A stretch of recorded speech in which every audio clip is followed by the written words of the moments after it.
Hello student, welcome to my YouTube channel. तो आज हम सब स्टार्ट करने वाले हैं ऑल इम्पोर्टेंट क्वेश्चन क्लास 1 से क्लास 12 तक। जितने भी हमारे इम्पोर्टेंट क्वेश्चन हैं, इम्पोर्टेंट न्यूमेरिकल है और सबसे इम्पोर्टेंट हमारा डेरिवेशन, तो हमारा चलेगा। तो हम सब तीनों कॉन्सेप्ट क्लियर करने वाले हैं इस लेक्चर के माध्यम से। आज हम सब पढ़ेंगे चैप्टर 1 वैद्युत आवेश और क्षेत्र, जिसमें हमारा 3 चीज़ इन्वॉल्व रहेगा। फर्स्ट हमारा रहेगा इम्पोर्टेंट कॉन्सेप्ट, जो हमारे क्वेश्चन 2-2 मार्क्स के आते हैं, और दूसरा रहेगा जिन बच्चों को न्यूमेरिकल नहीं आता उनके लिए डेरिवेशन, या जो न्यूमेरिकल नहीं करना चाहते हैं उनके लिए डेरिवेशन एक ब्रह्मास्त्र साबित होने वाला है, क्योंकि एक न्यूमेरिकल देता है तो एक हमारा डेरिवेशन ज़रूर देता है। तो इस क्लास के माध्यम से आज हम सब कंप्लीट करेंगे चैप्टर 1। वीडियो को बिल्कुल स्किप मत करना, क्योंकि लास्ट में आपके लिए बिल्कुल सरप्राइज है। चलिए आइए स्टार्ट करते हैं बिना देरी किए हुए। अध्याय 1 वैद्युत आवेश तथा क्षेत्र। इसमें पहले कुछ इसका इंट्रोडक्शन हम लोग पढ़ लेंगे, इसके बाद फिर हम सब आगे स्टार्ट करेंगे। स्थिर वैद्युतिकी क्या होता है, तो इसमें स्थिर आवेश एवं उसके प्रभावों का अध्ययन किया जाता है। आप लोग इसमें क्या कर सकते हो, सेम नोट्स आप सब बना सकते हो। अगर कलरफुल पेन का यूज करोगे तो आपके लिए ज़्यादा बेटर हो जाएगा, मतलब आपको अपना नोट्स पढ़ने में ज़्यादा दिलचस्प होगा। वैद्युत आवेश क्या होता है, जब दो पदार्थ को आपस में रगड़ा जाता है तो यह पदार्थ हल्की हल्की वस्तुओं को आकर्षित करता है। फॉर एग्जाम्पल, अगर आपने एनसीईआरटी बुक पढ़ा होगा तो उसमें देखा होगा कंघी और कागज़ के टुकड़े को, जब कंघी को बाल में रगड़ा जाता है, इसके बाद छोटे छोटे कागज़ के टुकड़े के पास लाया जाता है, तो जो कागज़ का जो छोटा छोटा टुकड़ा होता है वो आकर्षित होने लगता है। यही हमारा क्या कहलाता है, वैद्युत आवेश। अब इसका उदाहरण है कांच की छड़ एवं रेशम। ओके, चलिए इसको स्क्रीनशॉट ले लीजिए, इसके बाद अपना नोट्स कंप्लीट करते रहिएगा। किसी वस्तु पर इलेक्ट्रॉनों की अधिकता या कमी को वैद्युत आवेश बोलते हैं। इलेक्ट्रॉन यानी जिसको ई से डिनोट करते हैं, ई माइनस। यदि वस्तुओं पर इलेक्ट्रॉनों की अधिकता है तो ऋणावेशित होगी, यानी नेगेटिव होगी माइनस से। और यदि वस्तु पर इलेक्ट्रॉनों की कमी है तो वस्तु क्या होगी, धनावेशित यानी पॉजिटिव होगी। ओके, थोड़ी बहुत इंग्लिश भी जानना जरूरी है। अब नेक्स्ट है हमारा आवेशों के प्रकार। आवेश 2 प्रकार के होते हैं, एक हमारा धनात्मक और एक हमारा ऋणात्मक। धनात्मक पॉजिटिव चार्ज, ऋणावेश नेगेटिव चार्ज। धनावेश में क्या होते हैं, इलेक्ट्रॉनों की कमी होती है, और ऋणावेश में इलेक्ट्रॉनों की अधिकता होती है। ध्यान से देखिएगा और नोट पे काफ़ी ध्यान दीजिए। जो समान आवेश रहते हैं, इक्वल चार्ज जो रहते हैं, धनावेश एवं धनावेश या ऋणावेश एवं ऋणावेश एक दूसरे को प्रतिकर्षित करती है। जैसे प्लस प्लस एक दूसरे से क्या होती है, दूर हटती है, एक दूसरे से क्या होती है, दूर हटती है। सेम डिट्टो वैसी माइनस माइनस क्या होती है, एक दूसरे से दूर हटती है। अगर इसी के जगह पे प्लस और माइनस एक दूसरे को क्या करती है, आकर्षित करती है। अट्रैक्शन होता है दोनों में, ठीक है। यही हमारा कहने का मतलब है। और जो विपरीत आवेश रहते हैं, जैसे धनावेश और माइनस, क्या करते हैं, एक दूसरे को अट्रैक्ट करते हैं। ओके, अब इसके बाद है हमारा वैद्युत आवेश का मात्रक, यूनिट ऑफ इलेक्ट्रिक चार्ज। तो जो हमारा आवेश है इसको क्यू से डिनोट करते हैं। ओके, जिसका मात्रक क्या होता है, कूलाम। आपको स्क्रीन पर दिख रहा होगा एम के एस पत्ती में आवेश का मात्रक क्या होता है, कूलाम होता है, और इसका बीमा क्या होता है, 80। एग्जाम में आए तो आप सबको बिल्कुल ऐसे ही लिखना है जिससे 1 मार्क्स भी आपके कटेंगे नहीं। तो जैसे नोट्स बनाए हैं सेम आपको भी अपने कॉपी पर बिल्कुल ऐसे ही बनाना है। और हाँ, जो पेन है रंग बिरंगा यूज कर सकते हो, जिससे आपको ज़्यादा इंटरेस्ट लगेगा अपने नोट्स को पढ़ने में, क्योंकि आपका एग्जाम फरवरी में होने वाला है। तो आपका डेट शीट भी आ गया है, तो आपके पास टाइम है नहीं बिल्कुल। और अभी आप सबका शायद जनवरी में प्री बोर्ड स्टार्ट होने वाला है, फिर प्रैक्टिकल स्टार्ट होगा, तो आपके पास बिल्कुल टाइम नहीं है। तो आप सब 1 शॉट लेक्चर देखते रहो और अपना रिवीजन करते रहो। जिन बच्चों का कुछ पढ़ाई नहीं हुआ है, इस चैनल के माध्यम से बिल्कुल अच्छे से पढ़ सकता है, क्योंकि हम यहाँ पर 0 से बिल्कुल लास्ट तक का कॉन्सेप्ट क्लियर करेंगे। और एक लेक्चर आएगा जो लगभग 5-6 घंटे का रहेगा, जिसमें आपको इंपॉर्टेंट क्वेश्चन, इंपॉर्टेंट न्यूमेरिकल और डेरिवेशन सब आपको मिलेगा। इसलिए चैनल को पहले से सब्सक्राइब करके रखो। और लास्ट में आपके लिए एक सरप्राइज है, उसके लिए वीडियो को लास्ट तक देखना। और कॉपी पेन लेके बैठो, आपके लिए ज़्यादा बेटर होगा, मतलब आप ज़्यादा समझ सकते हो। कॉपी पेन लेके बैठोगे तो आपको ज़्यादा समझ में आएगा। वैद्युत आवेश संरक्षण का नियम क्या होता है। अगर लास्ट में आप सबको संरक्षण का नियम पूछे तो समझ जाना, न तो वहाँ पर कोई चीज़ उत्पन्न होने वाला है और ना ही वहाँ पर कोई चीज़ नष्ट होगा। जैसे यहाँ पर हमारा है वैद्युत आवेश संरक्षण का नियम। इस नियम के अनुसार आवेश को न तो क्या किया जाता है, नष्ट किया जा सकता है और ना ही उसको उत्पन्न किया जा सकता है। एक प्रकार के आवेश को दूसरे प्रकार के आवेश में केवल क्या किया जा सकता है, परिवर्तित। ओके, मूल आवेश क्या होता है हमारा, समझते हो मूल आवेश क्या होता है। फंडामेंटल चार्ज क्या होता है, किसी आवेशित कण पर जितना न्यूनतम आवेश रह जाता है उसे मूल आवेश कहते हैं। जैसे इलेक्ट्रॉन पर हमारा कितना आवेश रहता है, ±1.6 इंटू 10⁻⁻19 कूलम होता है।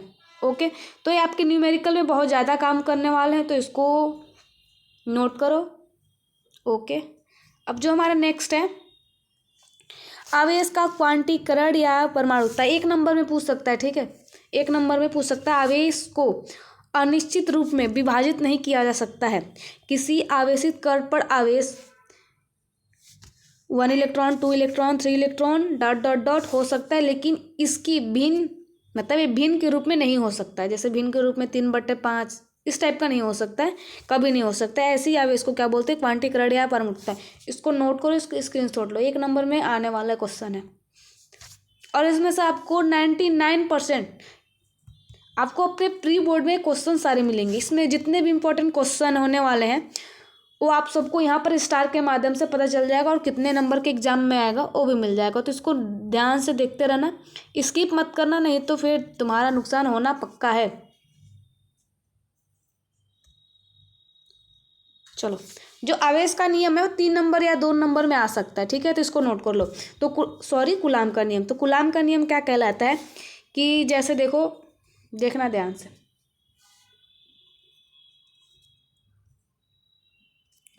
यहाँ पर हम +Q आवेश ले लेते हैं और यहाँ पर -Q ले लेते हैं। ठीक है, जो भी ले लो, Q ले लो, Q1 ले लो या Q2 ले लो, माइनस छोड़ो। ठीक है, माइनस यहाँ से हटा दो, इसको पहले रिमूव कर लो और कॉपी पेन लेके बैठो। कूलाम का नियम आना ही आएगा, इसमें कोई कोताही नहीं।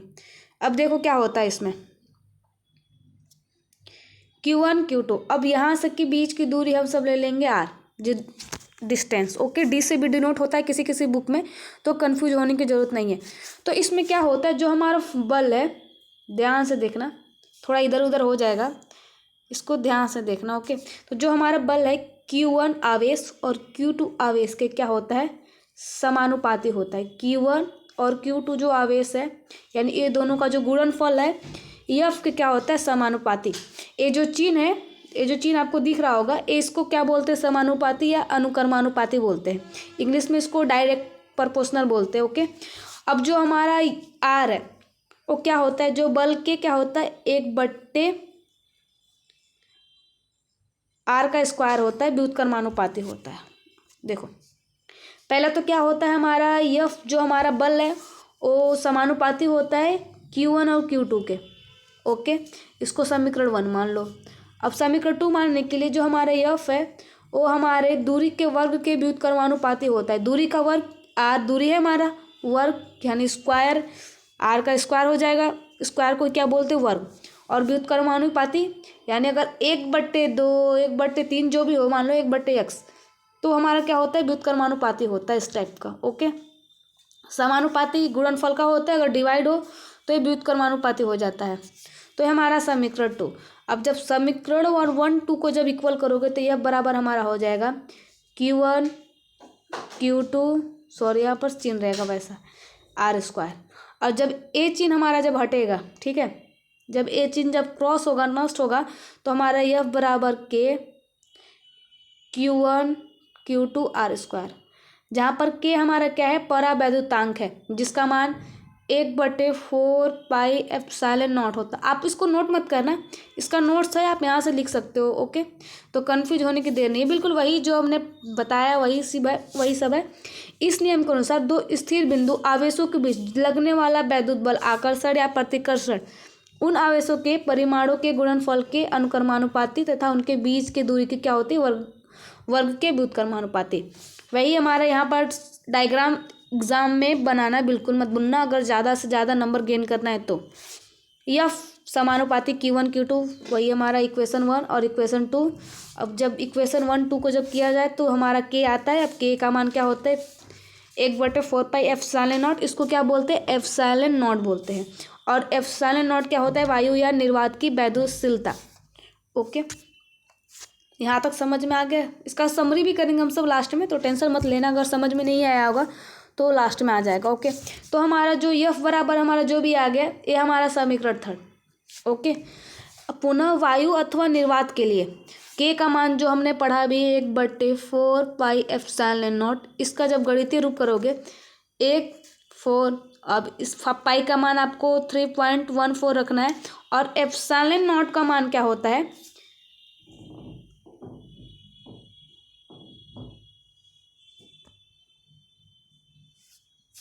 एक सेकेंड रुक जाइएगा, इसको अच्छे से लिखते हैं, अभी समझ में नहीं आएगा आपको। यहाँ पे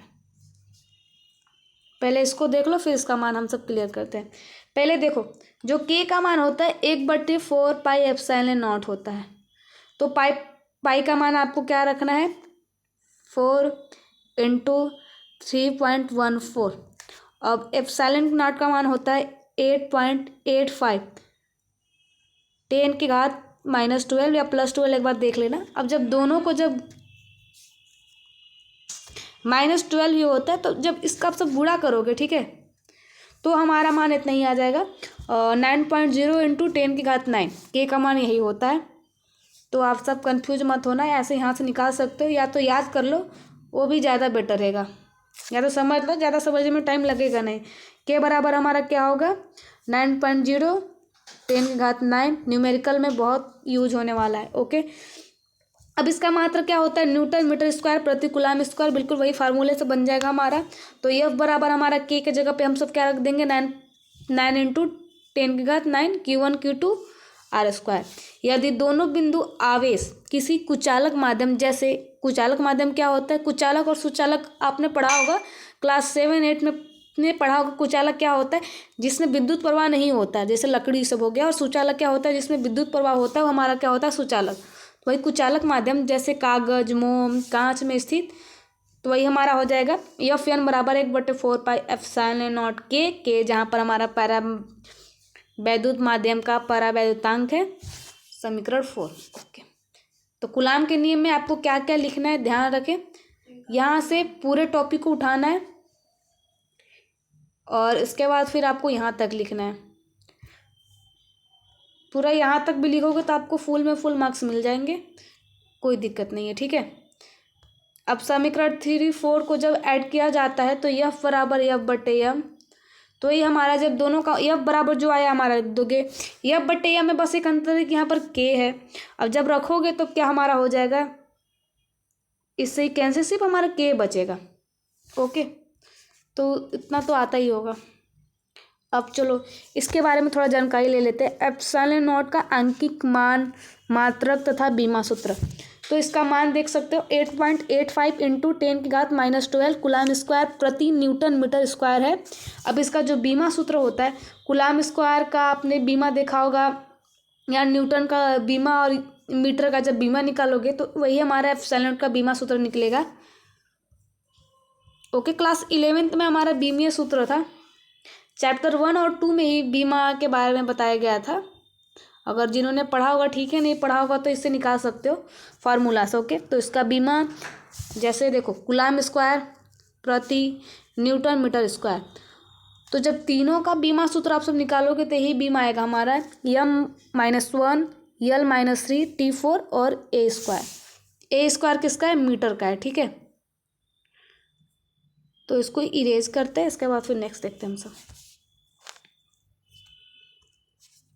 नोट, माध्यम का परावैद्युतांक बढ़ने पर वैद्युत बल कम होने लगता है, इसको नोट करो। ओके, वैद्युत बल की प्रकृति मतलब जो इसका आकर्षण या प्रतिकर्षण होती है, फिलहाल एग्जाम में आएगा नहीं, फिर भी इसको नोट कर लो।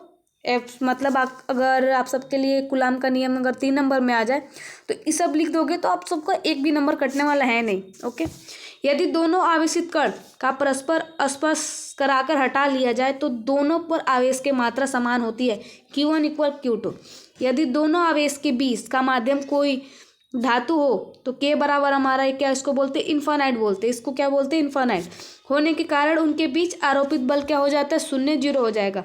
अब F बराबर देख सकते हो, इसको जूम कर लेते हैं। F बराबर 1/4πε0 के Q1 Q2 R² में ε0 के स्थान पर एप्सिलॉन भी लिख सकते हैं, जो एप्सिलॉन क्या होता है हमारा परावैद्युत की विद्युतशीलता। ओके क्लियर, ठीक है। चलो अब यहाँ तक नोट कर लो। अब चलते हैं हम सब नेक्स्ट, विद्युत क्षेत्र क्या होता है। वैद्युत क्षेत्र क्या होता है, ठीक है। तो वैद्युत क्षेत्र का मतलब ऐसे चल रहा है कि फील्ड, अब जिस फील्ड में हमारा, एक सेकेंड, वैद्युत क्षेत्र अगर आपने नाम पढ़ा होगा इलेक्ट्रिक फील्ड, मतलब जिस क्षेत्र में विद्युत प्रवाहित होगा, मतलब विद्युत का आकर्षण या प्रतिकर्षण फील किया जाएगा, उसी को क्या बोलते हैं हम सब, वैद्युत क्षेत्र। ओके, इसे क्लियर कर सकते हो। इलेक्ट्रिक फील्ड मतलब जहाँ पर, जैसे फील्ड आपने सुना होगा जहाँ पर आप सब क्रिकेट उर्केट जो भी खेलते होगे, तो वहाँ पर जैसे मान लो हमारा फील्ड है, अब इसके आसपास अगर विद्युत इलेक्ट्रिक फील किया जाएगा, अनुभव किया जाएगा, आकर्षण या प्रतिकर्षण कोई भी बल कार्य करेगा, तो वही हमारा क्या होगा, वैद्युत क्षेत्र। इसका डिफिनेशन पढ़ो, किसी आवेश अथवा आवेशों के समुदाय के चारों ओर, ठीक है, वह क्षेत्र जिसमें किसी अन्य आवेश को लाने पर उस पर आकर्षण या प्रतिकर्षण बल कार्य करता है, वैद्युत क्षेत्र कहलाता है। नोट, अब नोट में क्या है, इसको स्क्रीनशॉट लो और अपना नोट्स कंप्लीट करोगे। वैद्युत क्षेत्र की वैद्युत बल रेखाओं द्वारा क्या किया जाता है, प्रदर्शित किया जाता है। ओके चलो नेक्स्ट देखते हैं। अब सब 18 पढ़ ली, 19। वैद्युत बल रेखाएं क्या होती है, इंपॉर्टेंट है, 2 नंबर या 3 नंबर में आ सकता है। और जो वैद्युत क्षेत्र है ये भी 2 या 1 नंबर या 1-2 नंबर में आ सकता है, तो इसको स्किप मत करना, इसको ठीक से पढ़ लेना। ओके, तो वैद्युत बल रेखाएं क्या है, वैद्युत का मतलब ऐसे ही पता चल रहा है, बल रेखा इलेक्ट्रिक लाइन, मतलब यहाँ पर इलेक्ट्रिक लाइन होगा जिसमें फोर्स जनरेट होगा, ठीक है।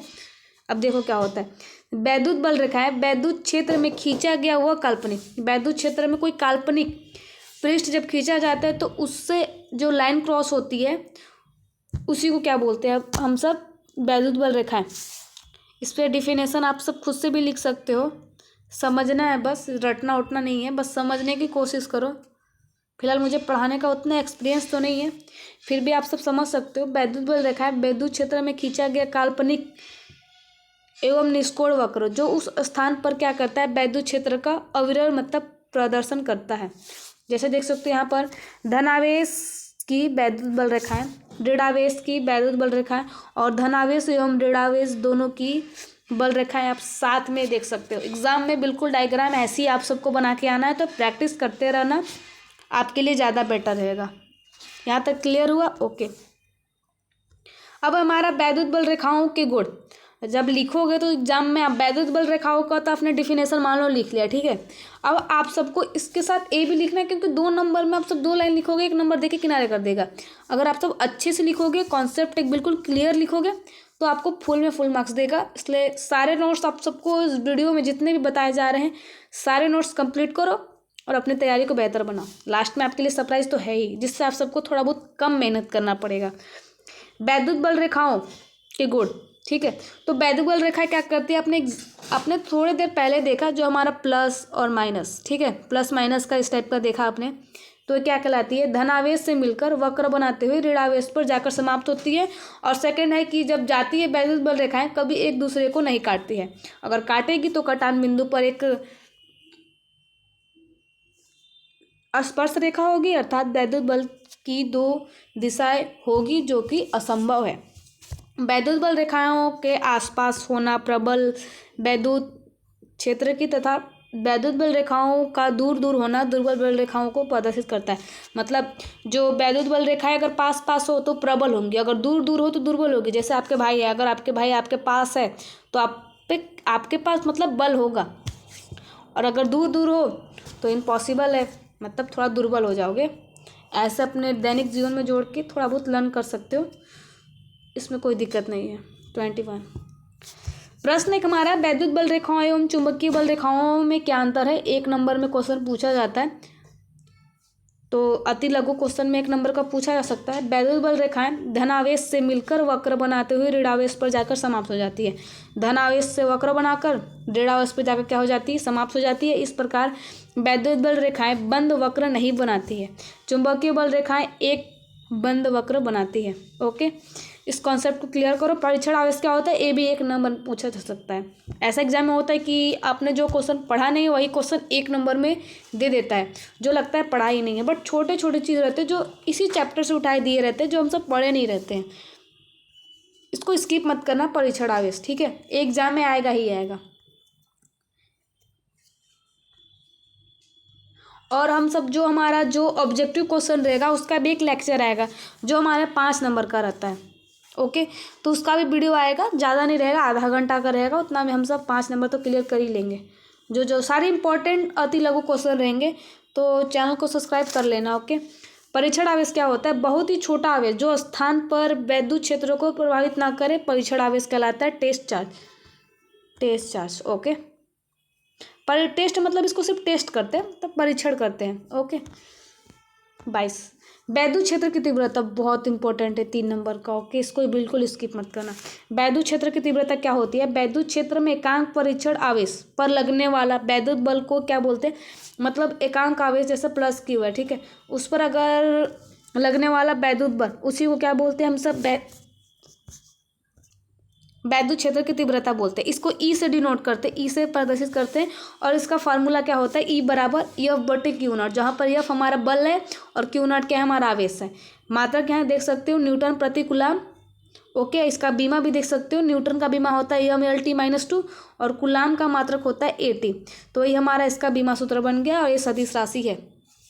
तो एग्जाम में इतना लिखना मत भूलना। पहला तो प्लस क्यू, कोई भी एकांक आवेश रहेगा वहाँ पर वैद्युत बल अगर कार्य कर रहा है तो वही हमारा क्या कहलाएगा, वैद्युत क्षेत्र की तीव्रता। जैसे यदि क्यू नॉट परीक्षण आवेश पर लगने वाला वैद्युत बल एफ हो तो वैद्युत क्षेत्र की तीव्रता ई बराबर एफ बटे क्यू नॉट हो गई। अब एफ कहाँ पर है, फोर्स बल है न्यूटन, अब क्यू नॉट क्या है, हमारा कूलाम आवेश, और ये सदिश राशि है। अब इसके पास डेरिवेशन है 3 नंबर का, 3 नंबर में आता है क्वेश्चन, तो ध्यान देना। ये क्वेश्चन आया था 2022 में जब हम पढ़ रहे थे तब। ओके, तो 2022 का एक क्वेश्चन है, 2022 में 3 नंबर का आया था, तो ये बिल्कुल स्किप नहीं करना है। बिंदु आवेश के कारण वैद्युत क्षेत्र की तीव्रता क्या होती है, तो आप सबको पहले तो क्या करना है, एक आप सबको ट्रिक बताते हैं। डेरिवेशन करने का एक छोटा सा ट्रिक है जिससे आप मतलब अच्छा नंबर ला सकते हो। पहले तो डायग्राम आपको बनाना है, ठीक है, जिस हिसाब से डायग्राम बनाए प्लस क्यू नॉट और एक बिंदु क्या होता है, पी बनता है जो क्यू नॉट के पास रहता है और इसकी दूरी आर रहती है और एक बल जनरेट होता है, ठीक है, एफ। तो आपको क्या लिखना है कि कोई बिंदु मान लेते हैं, ठीक है, खुद के भाषा में लिखना है। कोई बिंदु मान लेते हैं प्लस क्यू और माइनस क्यू, ओ से ओ के पास हमारा प्लस क्यू बिंदु, ओ से आर दूरी पर एक बिंदु हमारा क्यू नॉट है और क्यू नॉट के पास पी है। यहीं पर हम सबको क्या करना है, वैद्युत क्षेत्र की तीव्रता ज्ञात करना है। ऑल टाइम याद रखना, चैप्टर 1 में सिर्फ बिंदु पी पर ही वैद्युत क्षेत्र की तीव्रता ज्ञात करेंगे और चैप्टर 2 में ई बिंदु पर। इसलिए यहाँ पर कन्फ्यूज मत होना, थोड़ा बहुत बच्चे बहुत कन्फ्यूज होते हैं यहाँ पे कि यहाँ पर कैसे कैसे खुद से लिखना है, तो इसको क्या कर लेते हैं, रट के चल जाते हैं और एग्जाम में याद रहता है ही नहीं। बताइए एग्जाम में क्या होता है। तो इसमें क्या करना है, माना एक खुद के भाषा में लिखा गया है तो आप सब डरना उड़ना मत, ऐसे भी लिख सकते हो आप सब। माना कि कोई बिंदु आवेश प्लस क्यू किसी ऐसे परावैद्युत माध्यम में स्थित है जिसका परावैद्युतांक की है, यहाँ तक ऑल टाइम लिखना है। इससे आर दूरी पर एक बिंदु पी है जहाँ पर प्लस क्यू नॉट परीक्षण आवेश को रखा गया है, इसलिए दोनों आवेशों के बीच लगने वाला वैद्युत बल, या खुद से भी लिख सकते हो कि बिंदु पी पर वैद्युत क्षेत्र की तीव्रता इक्वल कूलाम के नियम से एफ बराबर 1/4πε0 के Q1 Q2 R²। ओके, अब यहाँ पर आपको क्या करना है, थोड़ा जूम कर लेते हैं इसको।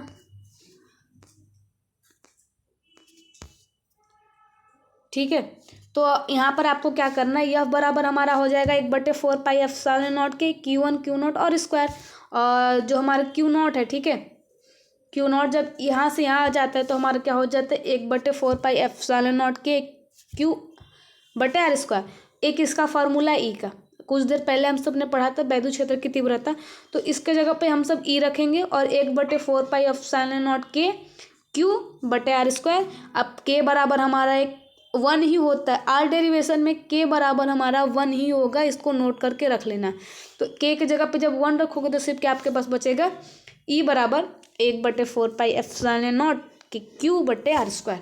अब 1/एप्सिलॉन नॉट का मान क्या होता है हमारा, 9 × 10⁹ यही हमारा फार्मूला होता है, बस वही रखना और कुछ नहीं करना है। तो बस क्लियर हो गया, ठीक है। अब इसके बाद हमारा है, अब 2 डेरिवेशन है, ठीक है। इसमें से 2 डेरिवेशन में से एक डेरिवेशन कंफर्म है, आएगा 5 नंबर में, ए लिख के ले लो। 101% का गारंटी है कि दोनों क्वेश्चन में से एक क्वेश्चन एग्जाम में आपको देखने को मिलेगा। प्री बोर्ड में दोनों क्वेश्चन मिल सकता है, दोनों क्वेश्चन में से कोई एक क्वेश्चन तो करना ही है आपको एग्जाम में, या तो एक न्यूमेरिकल मिल सकता है या तो दोनों क्वेश्चन ही आपको एग्जाम में दे दे।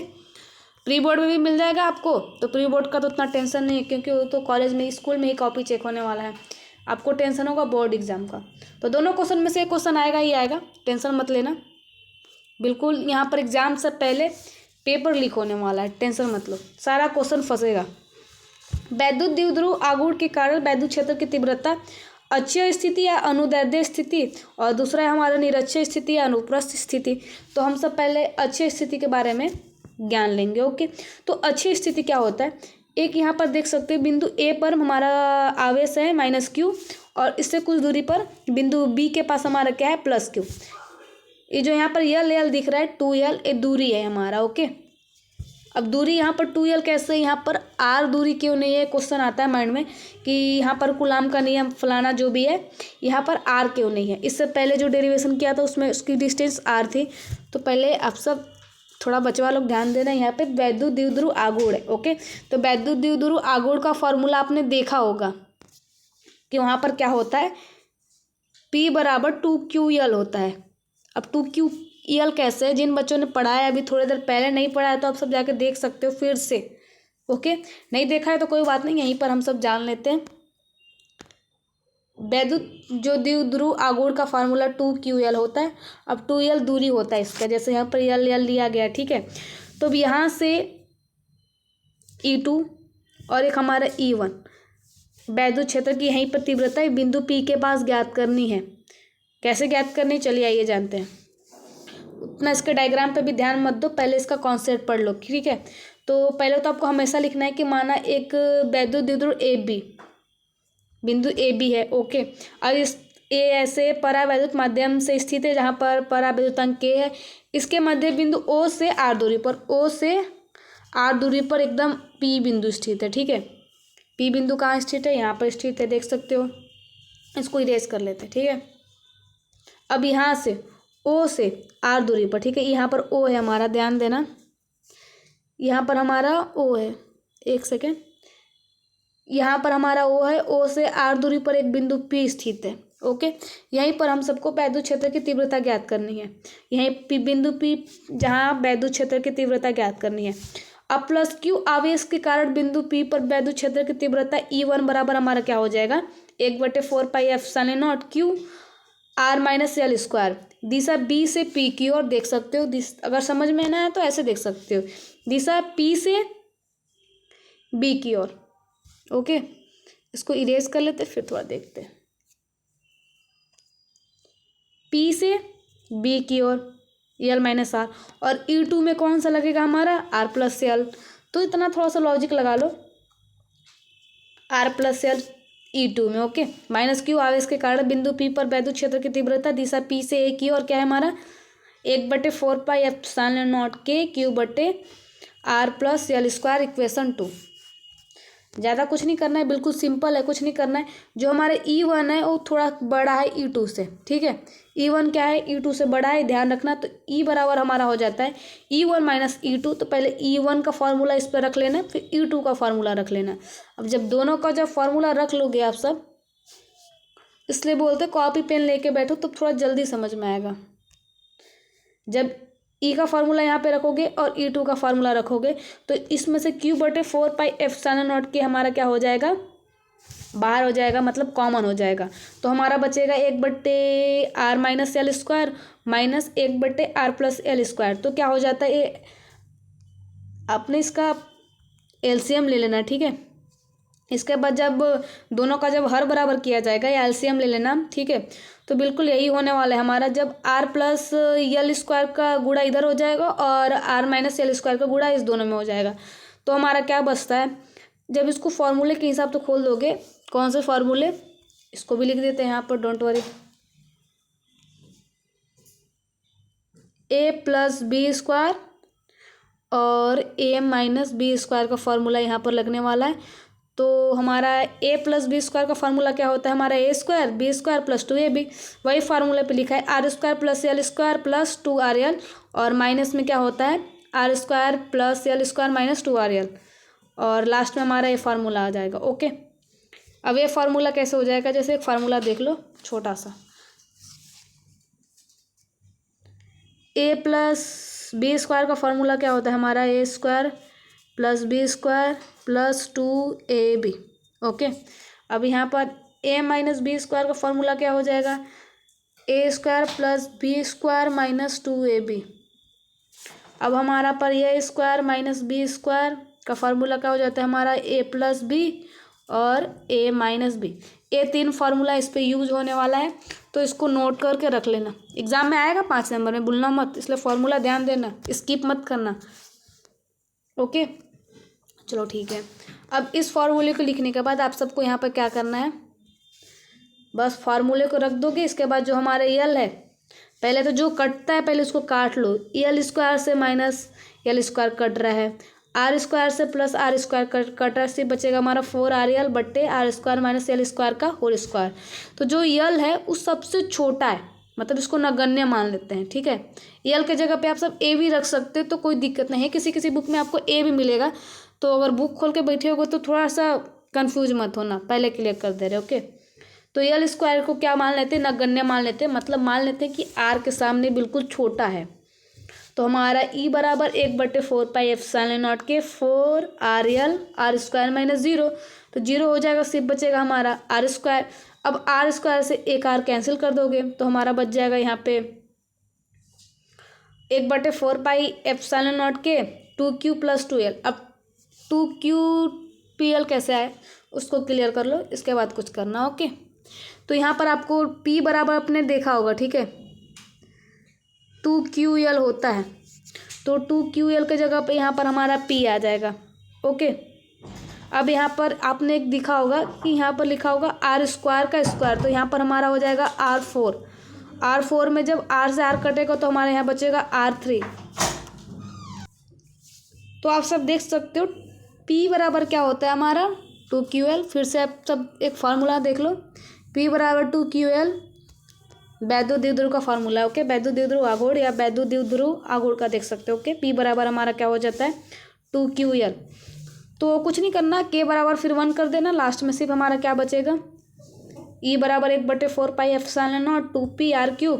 अब 1/4πε0 के जगह पे k का मान रख देना, 9 के घात 10। ओके, अब एक हमारा 5 नंबर का भी क्वेश्चन आता है कि निरक्षीय स्थिति पर या अनुप्रस्थ स्थिति पर, तो आप यहाँ पर देख सकते हो बिंदु ए बी है। ओके,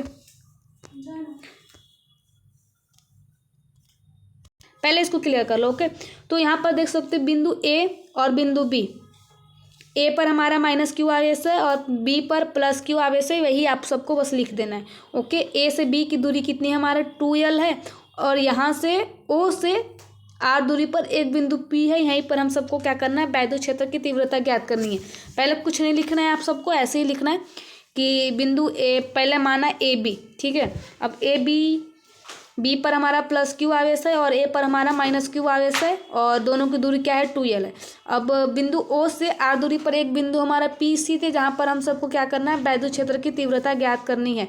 तो यही यहाँ पर लिखा हुआ है कि माना एक विद्युत द्विध्रुव ए बी किसी ऐसे परावैद्युत माध्यम में स्थित है जिसका परावैद्युतांक k है, ऑल टाइम ब्लॉक बस्टर ए लाइन, तो आप सबको ये लिखना ही लिखना है।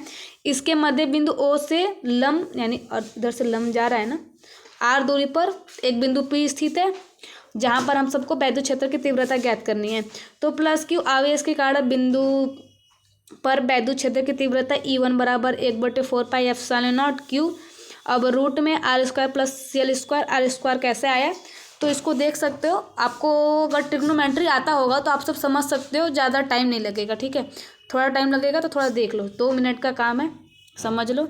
2 मिनट का काम है, समझ लो, ठीक है। तो आपने जैसे ट्रिग्नोमेट्री में देखा होगा आधार लंब, जैसे ये हमारा क्या हो जाएगा, कड़ हो जाएगा, ये हमारा हो जाएगा आधार हो जाएगा, ये हमारा लंब हो जाएगा। तो उसी के हिसाब से फार्मूला निकला है। तो चलिए इस फार्मूले को आप सबको एक बार समझा देते हैं, फिर आगे बढ़ने की ट्राई करते हैं। ओके, चलो देखो। तो यहाँ पर हमारा देख सकते हो ओ से पी का मान क्या हमारा आर है, और बी से ओ हमारा यल है। तो हम सबको क्या क्या ज्ञात करना है, पी से बी बिंदु ज्ञात करना है। तो कैसे ज्ञात कर सकते हो, कर्ण स्क्वायर जैसे देख सकते हो, देखो कर्ण, ठीक है, स्क्वायर बराबर लंब स्क्वायर प्लस आधार का स्क्वायर होता है, ठीक है। मान लो इस आधार का स्क्वायर। तो हमारा लंब क्या है, हमारा आर है, और ओ है हमारा, ठीक है, सॉरी यल है हमारा, ठीक है, ओ नहीं है, ये यल है हमारा। तो हमारा ए रूट कैसे लगेगा, जब स्क्वायर जब इधर जाता है तो क्या लग जाता है, हमारा रूट लग जाता है। ओके, तो हमारा इसका आर प्लस यल हो जाएगा। सॉरी यहाँ पर स्क्वायर हम सब ने भूल गया लेना, एक बार फिर से समझ लो, ठीक है। देखो कर्ण स्क्वायर, ठीक है, इसको इंग्लिश में हम सब लिखते हैं। कर्ण स्क्वायर बराबर हमारा लंब स्क्वायर प्लस आधार स्क्वायर। तो लंब हमारा के स्क्वायर बराबर लंब हमारा क्या है, आर स्क्वायर, प्लस आधार कितना है हमारा यल स्क्वायर। अब जब के बराबर, जब रूट हमारा इधर से जब हमारा स्क्वायर जब इधर जाता है तो क्या हो जाता है, रूट में हो जाता है। तो आर स्क्वायर प्लस यल स्क्वायर हो जाएगा।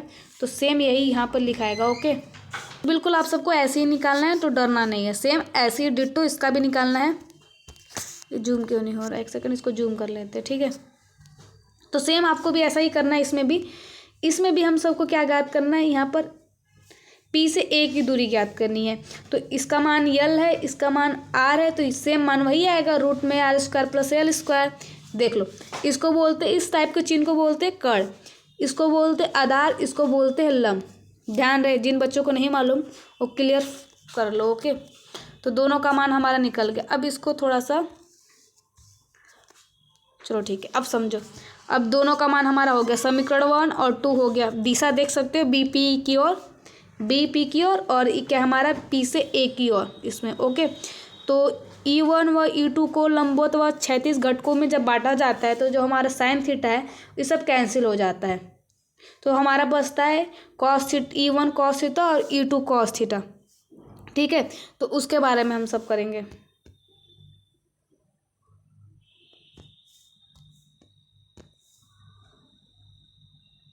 तो हमारा कॉस थीटा बराबर क्या हो जाता है, कॉस थीटा जिसने अपने पढ़ा होगा लाल बट्टे कक्का। इसमें ट्रिक बहुत ज़्यादा लग रहा है समझाने के लिए, तो टेंशन मतलब जिसको समझ में आ जाए ठीक है, जिसको समझ में ना आए इस ट्रिक से याद कर सकता है। तो साइन के लिए हमारा लंब बटे कड़ होता है, और कॉस के लिए आधार बटे कड़। तो आधार बटे कड़, तो हमारा आधार क्या था, यल था, और कड़ क्या था, रूट में आर स्क्वायर प्लस यल स्क्वायर। जस्ट अभी हम सब ने देखा, तो वही आपको ई के जगह पे रखना है। और इसमें से क्या हो जाता है, एक सेकंड इसको इरेज कर लेते हैं, फिर क्लियर करते हैं।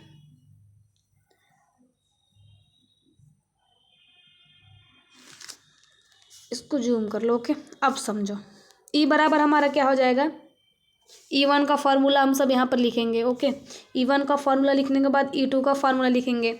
अब दोनों का फार्मूला सेम मिल जा रहा है, तो ई बराबर हमारा क्या हो जाएगा, 1/4 pi epsilon naught q l r square plus यल स्क्वायर। और जब दोनों मिल जा रहा है तो हमारे यहाँ पर क्या हो जाता है, हाफ। तो हमारा जो इसमें लिख सकते हो, यहाँ पर Q2L आ जाएगा, तो इसके जगह पे P रख सकते हो, पहले भी रख लो या बाद में भी रख सकते हो, कोई दिक्कत नहीं है। तो जब यहाँ पर जब हमारा होता है इंटू, जिससे यहाँ पर देख सकते हो 1+12, जब रूट हटता है तो क्या लगता है, 1/12। समझ में ना आए तो समझ लो। अब मुझे लग रहा है शायद यहाँ पर आप सबको समझ में नहीं आ रहा है कि यहाँ पर हाफ कैसे हुआ। तो जब रूट का जब चिन्ह हटता है ना तो हाफ लगता है, ठीक है। तो वही हमारा, अब जब हमारा जब 1 प्लस जब इसका गुणा होगा तो क्या होता है हमारा 3/2, तो यहाँ पर हमारा 3/2 लिखा है। ओके, तो इसमें हम सब यल को नगण्य मान लेंगे आर के हिसाब से, मतलब आर के हिसाब से यल बहुत छोटा है, तो यल को नगण्य मान के उसको बिल्कुल साइड हटा देंगे। अब जब साइड हटा दोगे तो क्या हो जाएगा हमारा, बस इतना बचेगा। अब इतना बचने में 2QL की जगह पे पी रख दो, तो लास्ट में हमारा क्या बचेगा, ई बराबर 1/4πε0 पी r³ r³ में के को 1 मान के उसको भी हटा दो, तो हमारा सिर्फ क्या बचेगा, खत्म हो गया। क्या बचेगा हमारा 1/4πε0 पी r³ और 1/4πε0 की जगह पे 9.0 × 10⁹ क्रम कर्तव्य है कि इस स्थान पे यही चीज़ लिखना है, तो क्लियर कर लो। ओके, अब नेक्स्ट है हमारा ए बी 5 नंबर में आता है, सॉरी 5 नंबर में फिक्स क्वेश्चन है। एक समान वैद्युत क्षेत्र में स्थित विद्युत द्विध्रुव पर लगने वाले बल युग्म का आघूर्ण। तो क्या होता है, इसको ध्यान से देखना, ठीक है, ऐसे समझ में नहीं आने वाला है, तो इसका साथ में पढ़ते रहना, समझते रहना। पहले क्या है, माना कि एक बिंदु द्विध्रुव बिंदु ए बी देख सकते हो, यहाँ से बिंदु ए और बी, जहाँ पर आपको ग्रीन डॉट दिख रहा होगा हमारा बिंदु ए बी है, माइनस आवेश से मिलकर बना है। कौन से माइनस आवेश, ये माइनस आवेश से मिलकर बना है। अब नेक्स्ट देखो, प्लस आवेश पर विद्युत बल हमारा क्या है, Q × E है। अब क्षेत्र की दिशा में -Q आवेश पर क्या है हमारा Q, यहाँ पर E देख सकते हो। ओके, तो इस पर E के विपरीत दिशा में कार्यरत है, तो आपको क्या करना है, दोनों बल परिमाण में बराबर लेकिन दिशा में विपरीत है। एक बल इधर लग रहा है और एक बल इधर लग रहा है, मतलब दोनों का मान एक है बट दिशा डिफरेंट है, अलग अलग है। तो यही हम क्या करना है कि इनकी क्रिया रेखाएं भी एक नहीं है, इसलिए यह एक बल युग्म की रचना करता है। बल युग्म का आघूर्ण, चलो देखो बल युग्म का आघूर्ण, तो बल युग्म का आघूर्ण क्या है, बल युग्म के आघूर्ण का सूत्र यानी टाउ से इसको डिनोट करते हैं। इसको क्या बोलते हैं, टाउ, नोट कर लो, इसको क्या बोलते हैं, टाउ। बल इंटू बलों के बीच लंबवत दूरी, बल क्या है हमारा Q × E है और इसकी लंबवत दूरी 2L sin theta. 2L sin theta कैसे आया, यहाँ इसकी लंबवत दूरी आप सब देख सकते हो, यहाँ से हमारा 2L sin थीटा, इसकी लंबवत दूरी A से जो C है वहाँ से जो इसकी लंबवत दूरी है 2L sin थीटा है। तो ऐसे आप सब देख सकते हो, ठीक है।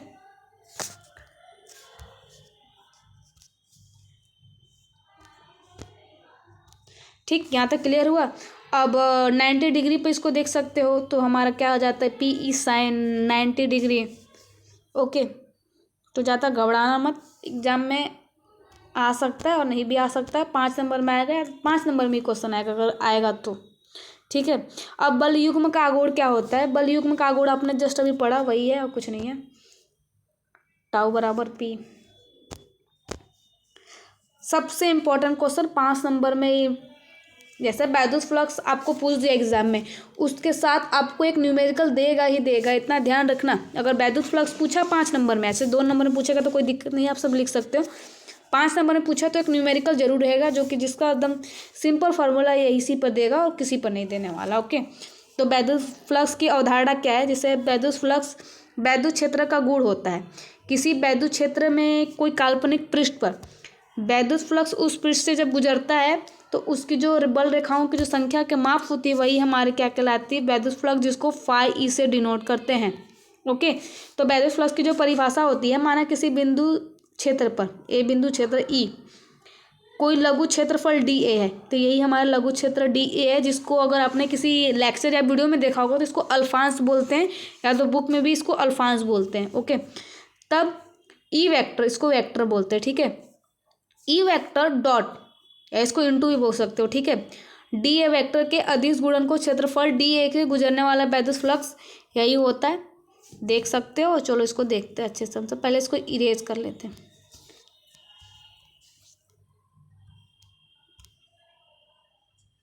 d∅ बराबर हमारा EDA हो जाएगा हमारा। ओके, इसके बाद क्या करना है, जब φE, ठीक है, तो ये हमारा क्या है, समाकलन है। अब जब समाकलन में आप सब समझ सकते हो E D A cos theta, E cos theta जो हमारा कांस्टेंट है वो निकल जाएगा, बचेगा डी। अब डी ए का जब समाकलन होगा तो सिर्फ बचेगा ए और फाई ई बराबर ई ए कॉस थीटा। अब जिन बच्चों को समाकलन अवकलन नहीं आता है वो वीडियो देख लेना, कोई दिक्कत नहीं है, ठीक है। अब हमारे इसका मात्रक देख सकते हो, न्यूटन बटे कूलम इंटू मीटर स्क्वायर या वोल्ट प्रति मीटर स्क्वायर या वोल्ट मीटर, सिंपल सा कह सकते हो। राशि अदिश राशि है, बीमा देख सकते हो M L3-T3A-1। यदि वैद्युत बल रेखाएं पृष्ठ के अंदर प्रवेश कर रही हैं तो वैद्युत फ्लक्स ऋणात्मक होगा। और आपके लिए जो सरप्राइज था कि आपको चैप्टर 1 से लेकर, ठीक है, चैप्टर 1 से चैप्टर जितना भी है 12 तक, ठीक है, आपको सारे हैंड राइटिंग नोट्स फ्री में मिलेंगे और आपको 5 साल का जो पुराना पेपर क्वेश्चन है वो भी आप सबको मिलेगा बिल्कुल फ्री में। आपको बस क्या करना है, चैनल को सब्सक्राइब करके कमेंट करना है और कुछ नहीं करना है, ठीक है। आपको इंस्टाग्राम पर जाकर ज्वाइन हो जाना है और वहाँ पर बस हाय मैसेज कर दो, आपका जो नोट्स है चैप्टर 1 से चैप्टर 12 तक आपके पास चला जाएगा और जो प्रीवियस ईयर क्वेश्चन है वो भी आपके पास चला जाएगा, ठीक है। तो और जितने भी हमारे इंपॉर्टेंट क्वेश्चन है सब चीज़ आपके पास चला जाने वाला है। बस आपको क्या करना है, चैनल को सब्सक्राइब करो और इंस्टा को जाकर फॉलो करो और वहाँ पर बस हाय मैसेज कर देना या टेलीग्राम जाकर ज्वाइन कर लो, ठीक है। अब टेलीग्राम पर आपको सारे नोट्स मिल जाएंगे, ठीक है। थैंक यू, मिलते हैं नेक्स्ट वीडियो में चैप्टर 2 लेके।